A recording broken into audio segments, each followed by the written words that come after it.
పెళ్లి పెద్దను చూసి పిల్లనివ్వాలా అని ఏదైతే మోడీ మిషన్ మోడీని చూసి ఓటేయండి, మోడీని ప్రధానిగా మరి నిలబెట్టాలి మూడోసారి అంటే మరి బీజేపీ ఓటేయాలని ఏదైతే బీజేపీ నాయకులు ప్రచారం చేస్తా ఉన్నారో మరి పెళ్లి పెద్దను చూసి పిల్లనివ్వాలా అని చెప్పి ఇలా ప్రశ్నించిన అంశాన్ని మనం ఇక్కడ గమనించవచ్చు. అయితే రేవంత్ రెడ్డి గారు పెళ్లి పెద్ద అనే కాదనే పెళ్లి కొడుకే ఆయన అనే విషయాన్ని కూడా తమరు గమనించాలి.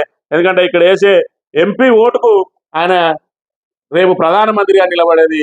మరి మోడీ గారు మీ ఇక్కడ లాజికే మిస్ అయినరు. మీరు ఏం చేసిరని చెప్పి మీకు ఓటేయాలని అడగడంలో ఒక అర్థం ఉన్నది, కానీ పెళ్లి పెద్ద అని చెప్పి మీరు ఆయనను అంటే రాజకీయాల నుంచి ఆయన వైదొలగలేదు, లేకపోతే నెక్స్ట్ ప్రధానమంత్రి వేరే అభ్యర్థిని పెడతా అని చెప్పలేదు. ఆయనే ప్రధానమంత్రి అభ్యర్థి కాబట్టి ఈ రకంగా చూసుకుంటే ఏ రకంగా చూసుకున్నా ఆయనే పెళ్లి కొడుకు అవుతాడు. కాబట్టి రేవంత్ రెడ్డి గారు మీరు నోటికి వచ్చినట్టు మాట్లాడే విషయంలో కాస్త ఆచితూచి మాట్లాడాలి.